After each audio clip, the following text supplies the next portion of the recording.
Portes éternelles, portez les volento, que le roi de gloire fasse son entrée. Portes éternelles, portez les volento, que le roi de gloire fasse son entrée. Mesdames et messieurs, bonjour, merci de me recevoir chez vous en ce dimanche. Nous rendons toute la gloire au Seigneur pour ces moments qu'il rend encore possibles. Nous bénissons également notre Dieu pour sa parole qui nous fait du bien et qui nous transforme de jour en jour. Ce matin, je vais développer une pensée que j'avais déjà énoncée par rapport aux portes des temps. J'avais juste donné des horaires, mais cette fois-ci, je vais compléter donc cette pensée par des supports en fonction de chaque porte. Mais bien avant, je vais prier. Père Céleste, nous te bénissons et nous te rendons toute la gloire encore ce matin. Merci pour ton peuple qui est à l'écoute. Et merci pour le Saint-Esprit, le meilleur des enseignants, qui davantage va nous rafraîchir afin que nous puissions comprendre, Seigneur oh Dieu, la percée prophétique de ce message ce matin. Nous nous disposons à toi et à toi seul. Et nous prions que ta grâce nous couvre encore, que toute la gloire te revienne au nom de Christ Jésus. Amen. Mesdames et messieurs, bonjour. Ce matin, je vais donc développer la pensée sur les portes du temps. Un message, disons un thème avait été déjà annoncé, mais compte tenu de cet enseignement qui était en retard, il est important donc de rattraper et de pouvoir terminer avec donc la révélation sur les portes du temps. Il est important de comprendre que tout dans la vie a une porte. Nous avons vu les portes du temps. Nous avons parlé de deux portes du temps, notamment les portes du jour et les portes de la nuit. Et nous avons compris aussi que les jours de la semaine sont également des portes. Vous conviendrez avec moi que tout dans la vie est question de porte. Même quand on parle de mariage, le mariage a une porte. Quand on parle de la mort a aussi une porte. Quand on parle de naissance, la naissance a une porte. Tout dans la vie est régi par des portes. Il est important de comprendre ce message prophétique afin de pouvoir marcher conformément à la volonté de Dieu en ce qui concerne, bien sûr, ceux-là qui aspirent à l'intercession, ceux-là qui veulent être de véritables guerriers. Il faut connaître le fonctionnement des portes dans le monde spirituel. Quand vous prenez la Bible dans le livre de Job, en son chapitre 17, le verset 18, la Bible dit: elle descendra vers les portes du séjour des morts quand nous irons ensemble reposer dans la poussière. Même le séjour des morts a une porte. Dans Job 38, le verset 8, la Bible dit: qui a fermé la mer avec des portes quand elle se lança du sein maternel? Qui a fermé la mer avec des portes? Même la mer a des portes. Job 38, le verset 10 dit aussi ceci: les portes de la mort ont-elles été ouvertes? As-tu vu les portes de l'ombre de la mort?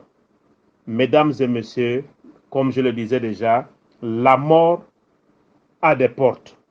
Même le séjour des morts a aussi des portes. Quand on prend le psaume 24, le verset 7, la Bible dit: porte, élevez-vous lento, élevez-vous, portes éternelles, que le roi de gloire fasse son entrée. Psaume 24, le verset 7, porte, élevez-vous lento, élevez-vous, portes éternelles, que le roi de gloire fasse son entrée. Et pour terminer, dans le psaume 78, le verset 23, la Bible dit: il commanda aux nuages d'en haut et il ouvrit les portes des cieux. même les cieux ont des portes. Mesdames et messieurs, pour votre propre gouverne, dans tous les domaines de la vie, il y a une porte qui existe, mais cette porte est avant tout spirituelle. Et pour posséder cette porte, il faut être aussi spirituel. Même dans le travail, par rapport à ton emploi a une porte. On ne marche pas n'importe comment dans le monde spirituel et espérer accomplir des grandes choses avec le Seigneur. Mesdames et messieurs, c'est un enseignement assez capital que je vous livre ce matin afin de terminer avec cette grande rubrique sur les portes du temps. Je n'aurai pas le temps de parler des portes du matin ou les portes du jour, mais je parlerai plutôt des portes de la nuit, qu'on appelle les veilles de la nuit. Il est important de savoir que quand l'année commence, la nouvelle année commence, vous devez prendre votre calendrier. Chaque chrétien, du moins ceux qui aspirent à la prière, devrait avoir un calendrier dans leur chambre. Écoutez-moi très bien. Un calendrier dans leur chambre et vous commencerez donc à repérer tous les vendredis 13. Là où vous trouverez vendredi 13, vous soulignez. Tous les vendredis 13 de l'année, un vendredi qui tombe le 13, vous devez le souligner. Et vous devez vous dire qu'à leur veille, vous avez des combats à mener pour que le diable ne s'empare pas de ces journées à votre détriment. Le diable, sachant qu'il a peu de temps, sait façonner des périodes clés. Nous devons tenir ferme face à lui dans ces périodes par la prière. Le combat se veut spirituel. C'est un combat avant tout spirituel. Et donc la première recommandation, c'est de repérer tous les vendredis 13 de l'année et prendre possession dans la prière afin de faire annuler toutes les stratégies ou tous les plans de l'ennemi. Une autre période à laquelle il faut être attentif est celle des éclipses. Même si elle n'a pas lieu au Gabon, vous devez vous mettre en prière pendant cette période. La reine du ciel fait ses pires choses quand la lune éclipse le soleil. Pendant les 3 à 4 minutes que dure l'éclipse, les magiciens ont un pouvoir terrible de nuisance parce que leur reine qui triomphe du soleil. C'est la période la plus dangereuse de toutes les pratiques magiques qui pouvaient ne jamais réussir deviennent réalité en cette période. Et donc, pendant la période de l'éclipse, au lieu que vous soyez là comme admirateur, comme spectateur, il est important pour toi, chrétien, de te mettre dans la prière parce que c'est à cet instant précis que la reine du ciel triomphe du soleil. Et tous les fétiches qui n'ont pas fonctionné, tout le maraboutage qui n'a pas pu avoir lieu, c'est à cet instant précis où tous ces fétiches-là reprennent vie et tout ce qu'ils ont proclamé, tout ce qu'ils ont mis en place dans le monde spirituel devient réalité. Et donc, il y a des prouesses qui se font. L'Onganga qui a prévu guérir quelqu'un du mal d'estomac ou bien donner à une femme un enfant qui est à la recherche des enfants depuis longtemps, c'est à cet instant précis que tous ces fétiches-là marchent pendant l'éclipse. Même si au Gabon, nous n'avons pas ce genre d'événement, mais pendant l'éclipse, quand vous avez cette information, il est important pour toi en tant que chrétien. Tu peux te retrouver en Chine, tu peux te retrouver chez Nsezou, au Maroc, tu peux te retrouver certainement en France, quelque part. Et soudainement, en cette période, il y a l'éclipse dans la nation. Au lieu que tu sois comme spectateur, comme admirateur, comme tous les autres qui n'ont aucune connaissance des réalités spirituelles, toi en tant que chrétien, qu'est-ce que tu fais? Tu dois te mettre dans la prière afin de bloquer tous les projets de l'ennemi, afin que ces projets n'aient pas lieu. Deuxième recommandation. Et donc, c'est pendant la période l'éclipse. Maintenant, parlant des différentes veilles de la nuit, nous allons prendre nos Bibles dans le livre de Genèse 1. Livre de Genèse 1, les versets 3 à 5. La Bible dit, Dieu dit, c'est Dieu qui parle, Dieu dit que la lumière soit, et la lumière fut. Dieu vit que la lumière était bonne, et Dieu sépara la lumière d'avec les ténèbres. Dieu appela la lumière jour, et il appela les ténèbres nuit. Ainsi, il y eut un soir, et il y eut un matin, ce fut le premier jour. Il y eut un soir, et il y eut un matin. Mesdames et messieurs, le jour commence par le soir.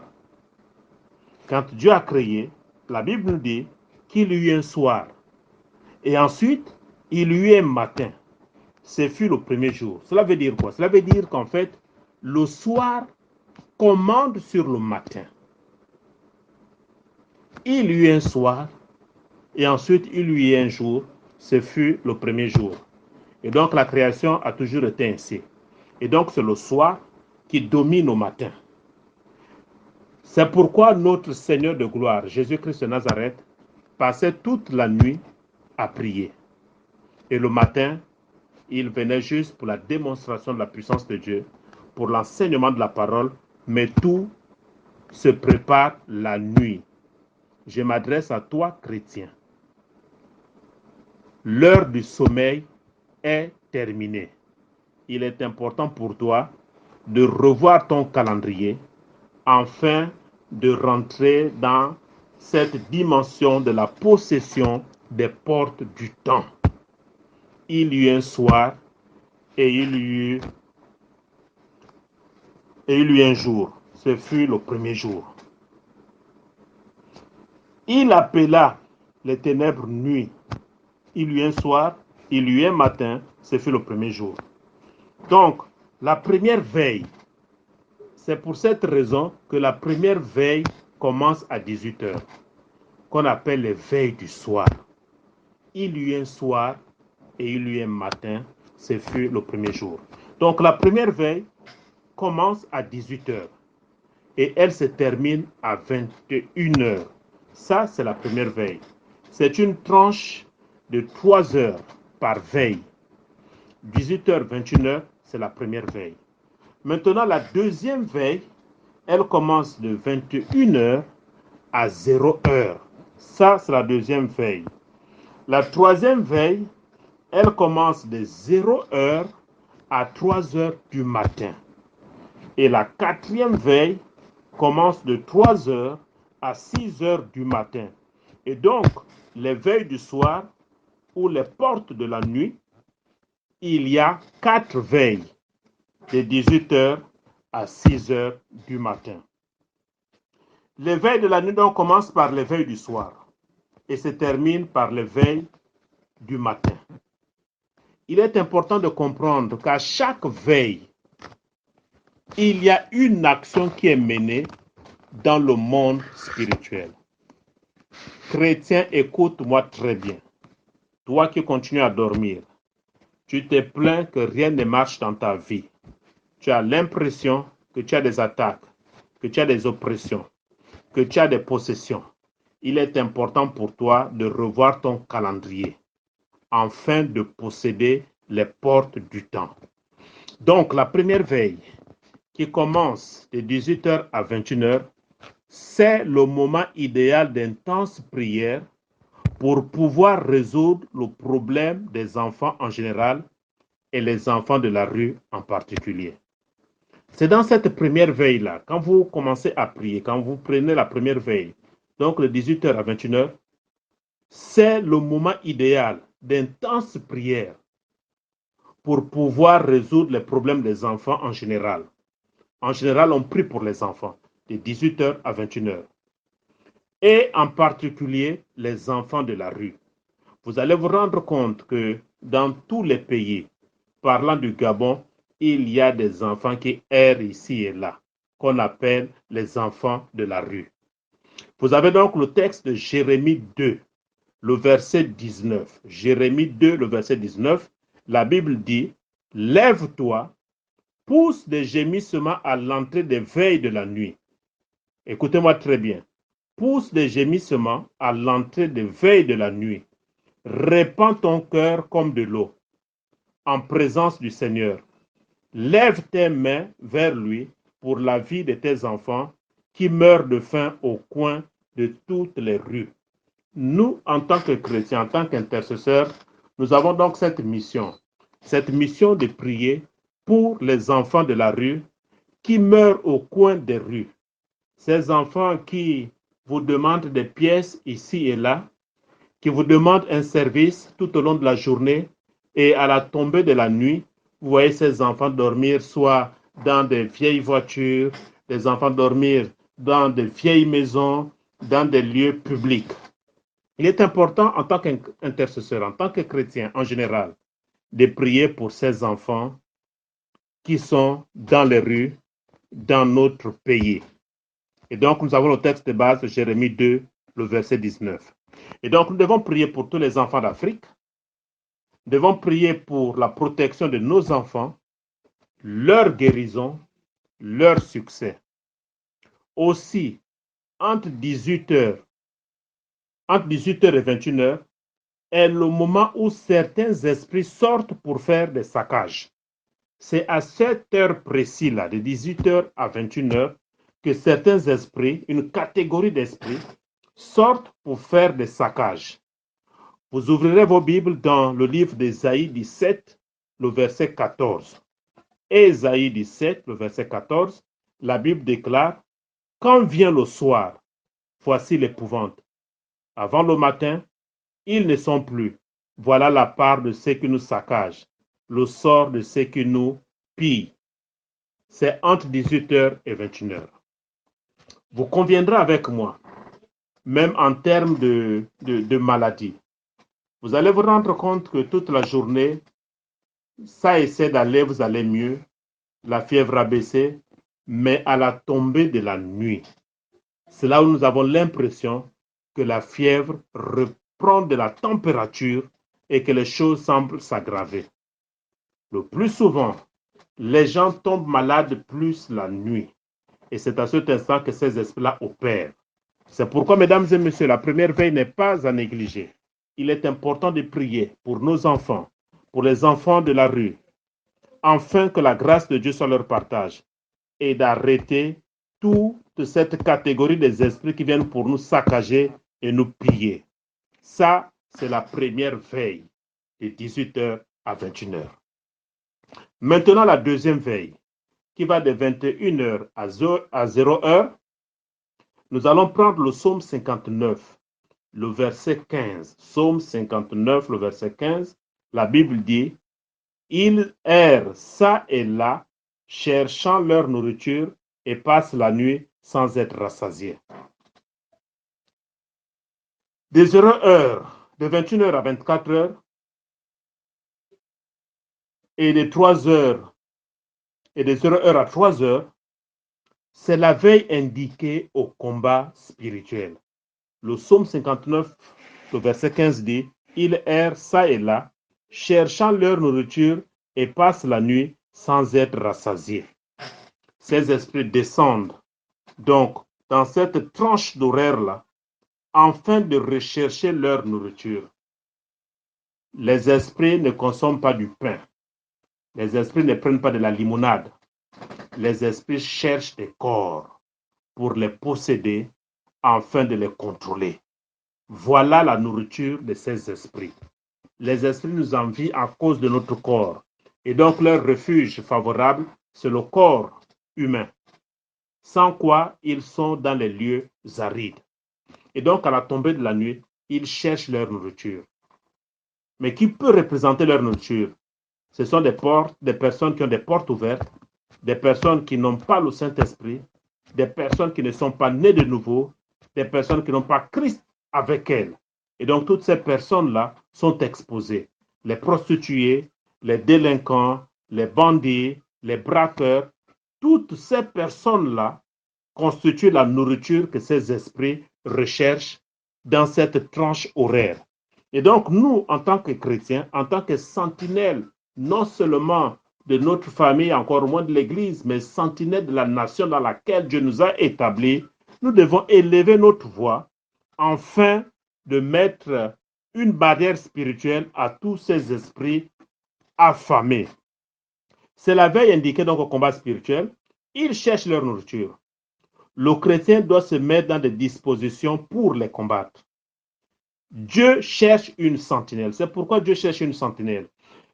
Vous allez ouvrir vos Bibles dans le livre d'Ésaïe 21, les versets 11 à 12. Ésaïe 21, les versets 11 à 12. La Bible dit, « Homme écrit des cerfs, sentinelle, qu'en est-il de la nuit? Sentinelle, qu'en est-il de la nuit? Le matin vient et la nuit aussi. Si vous voulez interroger, interrogez. Convertissez-vous et venez. » C'est le prophète Ésaïe, l'un des prophètes majeurs. On m'écrit des cerfs, sentinelle, qu'en est-il de la nuit? Dieu interpelle, il cherche une sentinelle à cette veille de la nuit. Mais les sentinelles sont en train de dormir. Les sentinelles sont en train de ronfler. Les sentinelles sont fatiguées. Et Dieu crie, sentinelle, qu'en est-il de la nuit? Il reprend, sentinelle, qu'en est-il de la nuit?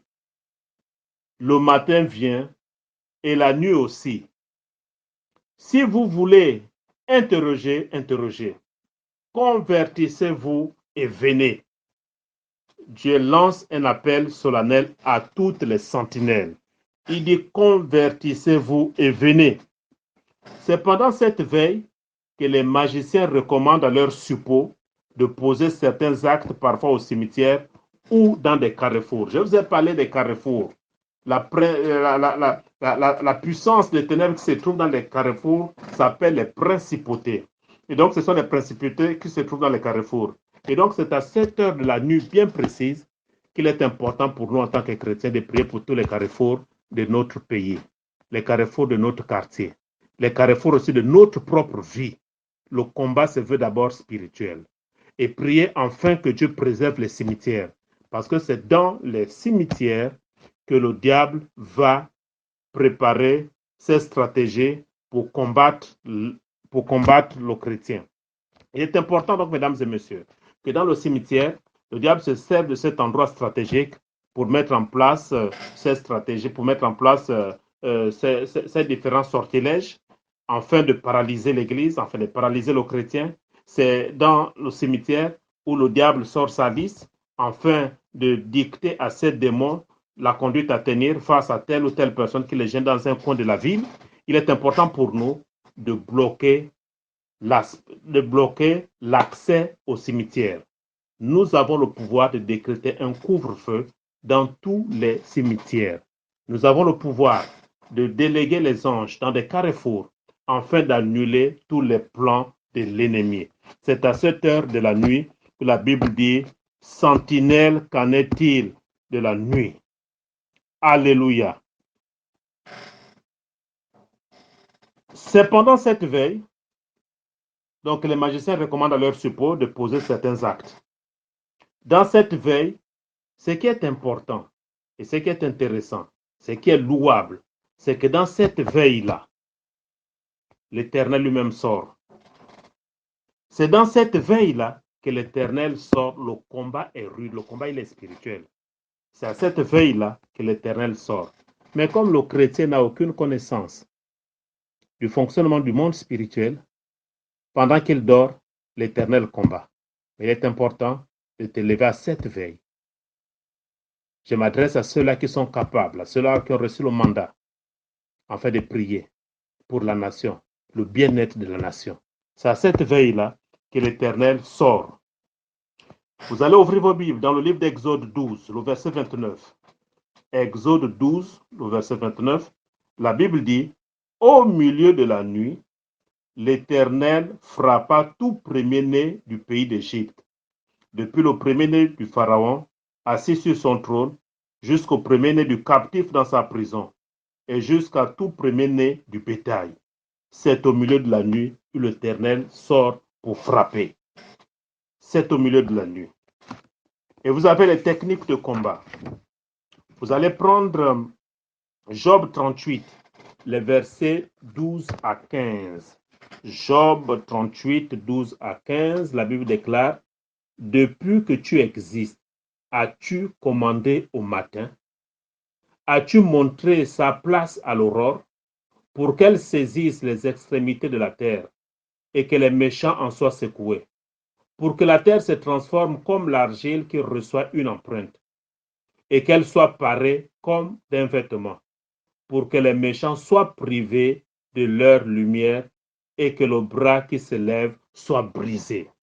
Ici, Dieu nous interpelle. As-tu commandé au matin? Pour commander au matin, il faut être éveillé. Mais si tu n'es pas éveillé, comment vas-tu commander au matin? Tu seras surpris au même titre que le païen qui ne connaît pas le Seigneur, au même titre que l'ignorant qui ne connaît pas le fonctionnement des portes du temps, qui ne connaît pas le fonctionnement du monde spirituel. Comment vas-tu commander au matin? Dieu nous interpelle de commander au matin. Il faut commander au matin. Nous devons donc commander au matin, mesdames et messieurs, faire en sorte que l'aurore connaisse sa place. Mais c'est à nous. C'est à nous de fixer à l'aurore sa place. Pour qu'elle saisisse les bords de la terre. Et ainsi, les méchants seront secoués. Comment voudrais-tu que les méchants soient secoués si toi déjà tu ne commandes pas au matin? Tu te plains seulement. Telle chose ne marche pas, tel aspect n'est pas bon. Toi, tu es juste dans les critiques et dans les plaintes. Tu ne fais rien d'autre. Comment voudrais-tu que les choses bougent de ton côté? Comment voudrais-tu que les méchants qui te poursuivent depuis ta naissance jusqu'alors soient ébranlés si toi, tu passes tout ton temps à dormir? Comment voudrais-tu que tu en sois délivré si les autels de la maison de ton père perdurent et te rattrapent dans tous les domaines de ta vie? Comment voudrais-tu que la chaudière de la sorcière soit renversée si toi tu continues à dormir paisiblement sur ton lit? Comment voudrais-tu que ces choses arrivent? Je te pose la question, comment voudrais-tu que ces choses arrivent? Si tu as opté pour le sommeil, comment voudrais-tu que les méchants soient secoués? Comment voudrais-tu que les méchants de ta famille, le prêtre de l'hôtel, de la maison familiale, continuent à s'aimer les troubles de génération en génération? Tu es chrétien, tu vas partir de cette terre, tu vas laisser la génération après toi prisonnière, parce que toi, tu n'as pas pu renverser les autels, tu n'as pas pu mettre fin à la chaudière de la sorcière. C'est quand même terrible, c'est dommage. Nous, en tant que chrétiens, nous qui avons eu la grâce, j'ai dit bien la grâce d'accepter Jésus-Christ de Nazareth comme Seigneur, parce que c'est une grâce d'accepter Jésus. Cela ne vient pas de toi, mais c'est le don de Dieu. Dieu a fait grâce que tu sois chrétien. Gloire soit rendue à Dieu. J'ai prêché un message, j'étais enseigné du côté de Chibanga, libérer le libérateur. Mais on ne peut pas libérer un libérateur et que ce libérateur continue à dormir. Mais la génération après lui ne sera sera prisonnière. Si tu as été libéré, c'est pour libérer les autres après toi. Ce n'est pas pour laisser les hôtels subsister dans des familles, des chaudières continuer à faire leur action macabre, mais toi, en tant que chrétien, tu es une sentinelle. Ici, Dieu ne demande pas ce que vous soyez à 2, 3, 4, un groupe de personnes. Dieu dit sentinelle. Qu'en est-il de la nuit? Il parle d'une sentinelle. Mais tu es cette sentinelle. À toi seul, tu peux renverser les desseins de ta famille. À toi seul, tu peux te révolter par rapport à beaucoup de faits qui se passent au sein de ta maison.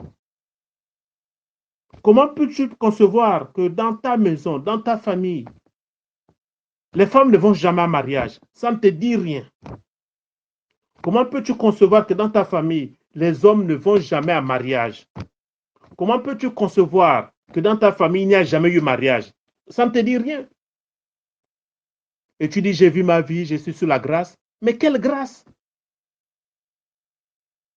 La grâce se vit d'abord ici-bas. Comment peux-tu concevoir que dans une famille, personne ne peut dépasser la classe du CM2? Tu es dans cette famille, ça ne te dit rien. Non, rien du tout, ça ne te dit rien. Tu continues à aller à l'église, matin, midi et soir, à toutes les réunions, à tous les séminaires, mais tu es en train de chauffer les bancs pour rien.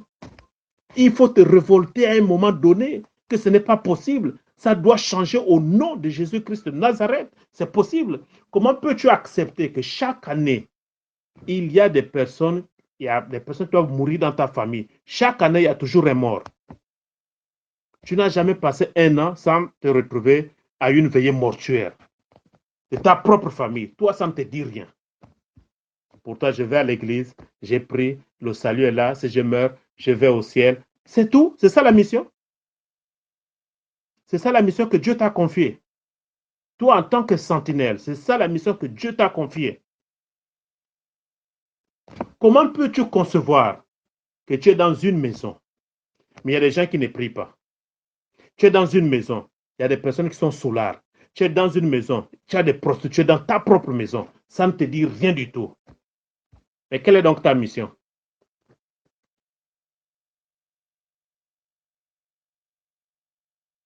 Si tu ne portes pas de fruits, qu'est-ce que le maître fait? Il te retranche parce que tu es inutile. Il y a des personnes que Satan a réclamées, mais à cause du travail qu'ils abattent, Dieu les a stoppés. Que c'est mon serviteur. S'il s'en va maintenant, qu'en sera-t-il de ces personnes qui sont autour de lui? Il y a des personnes comme ça. Mais toi, tu ne fais rien. La famille est en train de s'assombrir sans te dire rien. Tu ne pries pas. Tu n'interpelles pas le Seigneur. Tu t'occupes juste de toi-même et de ta propre famille. Mais ça, c'est quel genre de sentinelle? Mais tu es un danger pour le monde spirituel. Tu es un danger. Est-ce que tu sais que Dieu peut permettre certaines situations juste pour te réveiller? Est-ce que tu sais que des situations peuvent perdurer dans ta vie, dans ta famille, juste pour te réveiller? Parce que Dieu sait le potentiel qu'il a mis en toi. Parce que Dieu sait la grâce qu'il a déposée sur ta vie. Il sait qu'à partir de toi, des milliers de personnes seront délivrées. La vie chrétienne, ce n'est pas une vie solitaire. Hein? Je suis désolé de te le dire. Ce n'est pas une vie solitaire où tu te dis, moi j'ai accepté le Seigneur, ceux qui n'ont pas voulu accepter, ça c'est leur affaire, ils auront l'enfer. Mais tu n'es pas un héros.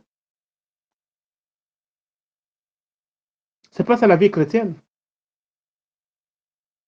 La vie chrétienne, c'est d'implorer la grâce de Dieu afin que toute ta famille soit sauvée. Voilà ce que Dieu entend de nous. Et donc, nous devons commander au matin. Nous devons commander au matin. Nous devons faire en sorte que l'aurore connaisse sa place. Pour qu'elle saisisse les bords de la terre, ainsi les méchants seront secoués. Nous devons donc habiller la journée comme nous le souhaitons. Qui habillera la journée à ta place? Personne n'habillera la journée à ta place. C'est à toi d'habiller ta journée. Tu dois habiller ta journée. Certainement, tu me poses la question de savoir comment habiller la journée.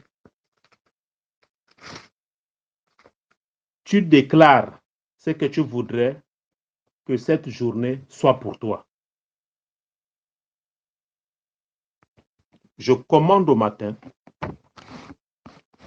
Je fixe à l'aurore sa place,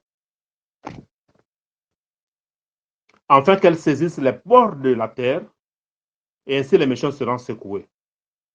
Et ensuite, j'habille ma journée. Seigneur, en ce jour nouveau, je commande que j'ai des bonnes nouvelles.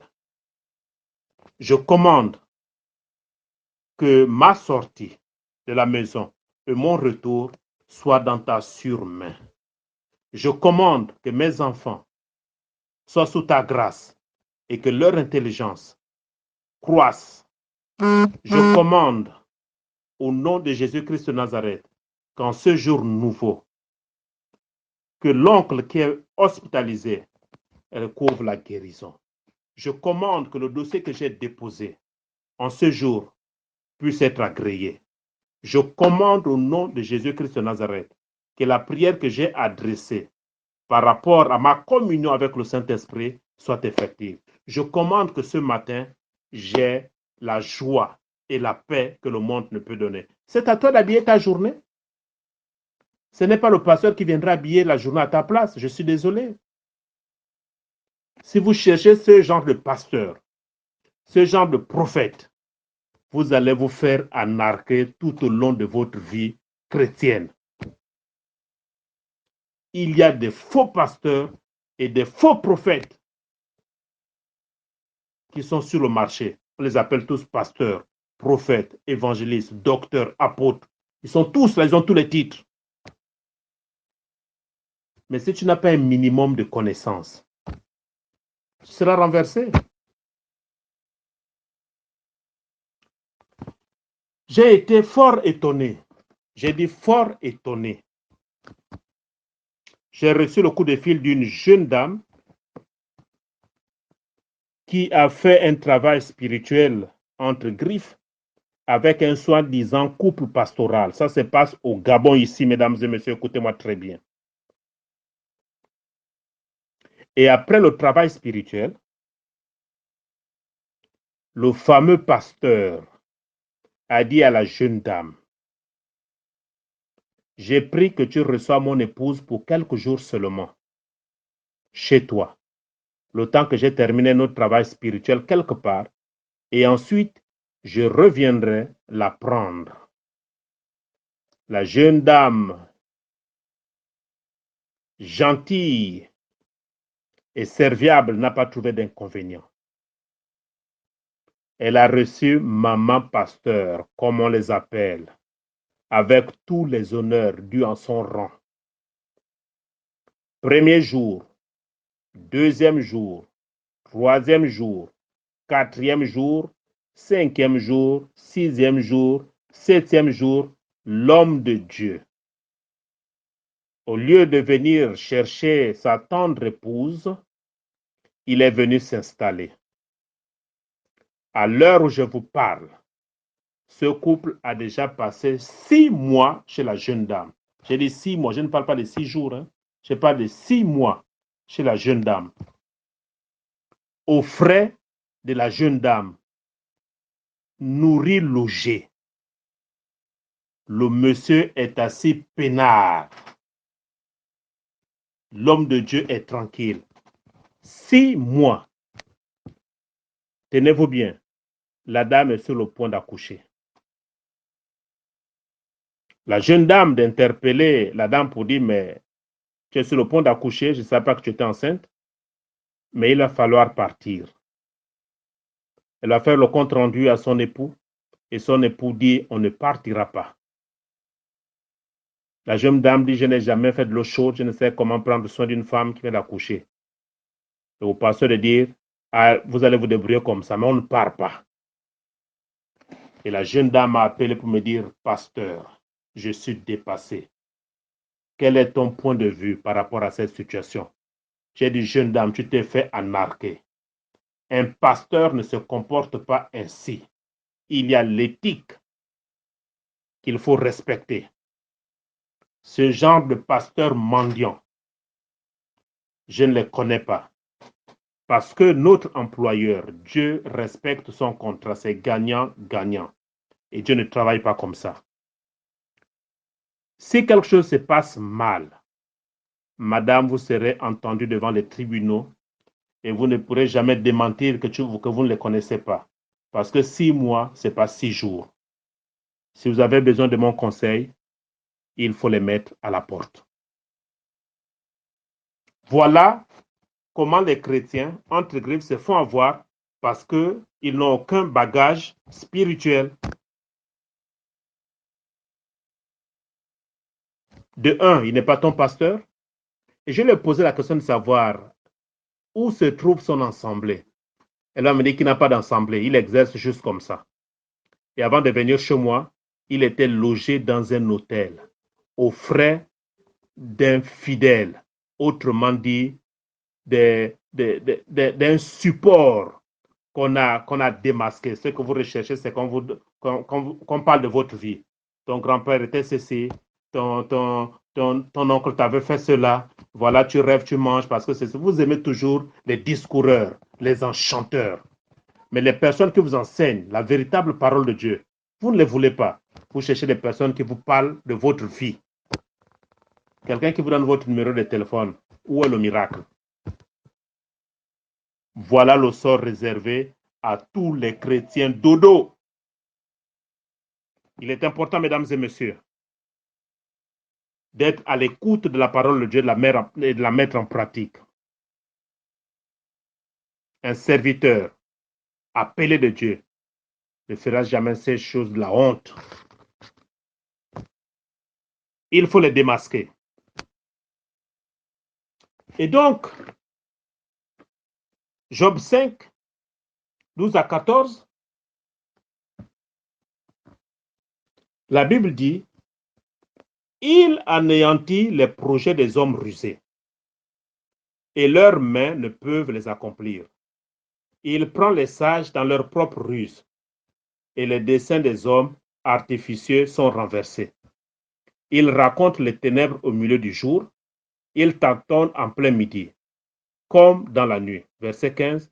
Ainsi Dieu protège le faible contre leurs menaces et le sauve de la main des puissants. C'est ceux-là qui se confient en l'Éternel.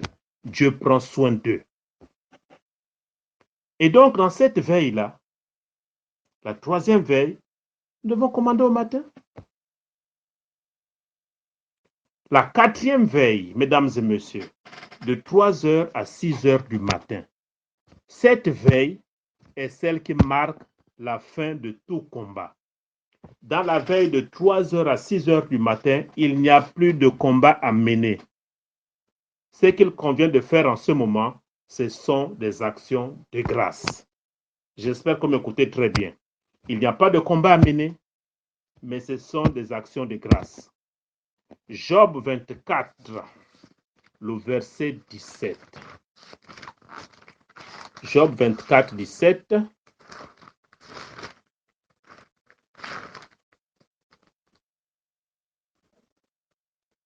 Job 24, 17 nous dit ceci. Pour eux, le matin, c'est l'ombre de la mort. Ils en éprouvent toutes les terreurs. Et donc, il n'y a plus de combat spirituel. Pourquoi? Parce que le matin, c'est l'ombre de la mort. Ils en éprouvent toutes les terreurs. Les esprits n'aiment pas le jour. Le jour est une menace pour eux. Et donc, dans cette quatrième veille de la nuit, je n'ai plus à combattre. Je dois juste faire des actions de grâce à mon Seigneur. Pour les esprits des ténèbres le matin, la lumière du jour est pour eux l'ombre de la mort. Et quand le matin arrive, j'ai déjà commandé au matin, j'ai fixé à l'aurore sa place, j'ai habillé le jour. Quand le matin arrive, je rends grâce à Dieu. C'est une veille d'action de grâce. À partir de 4 heures, 5 heures du matin, 6 heures, je rends grâce à Dieu. Des actions de grâce. Et donc, la période de l'aurore est celle des victorieux. Et cette période, Dieu visite l'homme. Et donc, c'est dans la quatrième veille que Dieu visite enfin l'homme. Job 7. Nous allons ouvrir nos Bibles dans le livre de Job 7, le verset 18. Job 7, le verset 18, la Bible déclare, pour que tu le visites tous les matins, pour que tu le prouves à tous les instants. Job 7, 18. Dans d'autres versions, qu'est-ce que l'homme pour que tu le visites tous les matins? Mesdames et messieurs, tous les matins, Dieu visite son serviteur. Tous les matins, Dieu visite sa servante. Comment voulez-vous que quelqu'un vous rende visite et que vous êtes endormi? Allez-vous profiter de cette visite? Rien du tout. Donc nous avons besoin, mesdames et messieurs, de nous tenir à la brèche. De nous tenir à la brèche. Et Ésaïe 50, le verset 4, il dit, il éveille chaque matin, il éveille mon oreille pour que j'écoute comme écoutent tes disciples. C'est au petit matin où la paix du cœur t'est donnée. C'est au petit matin où Dieu te révèle même les mystères cachés de son royaume. C'est au petit matin où il te donne une parole de sagesse, une parole de connaissance à ton oreille. C'est au petit matin où tu as même des révélations ouvertes. C'est au petit matin. C'est là où Dieu visite ses serviteurs. il éveille chaque matin. On ne dit pas un matin, on ne dit pas deux matins, on ne dit pas trois matins. La Bible dit, Ésaïe 50, le verset 4, il éveille chaque matin, il éveille mon oreille pour que j'écoute comme écoutent les disciples. Le disciple n'est pas plus grand que son maître, mais tout disciple accompli sera comme son maître, déclarent les Écritures. Et donc, dans cette veille-là, la bataille est finie.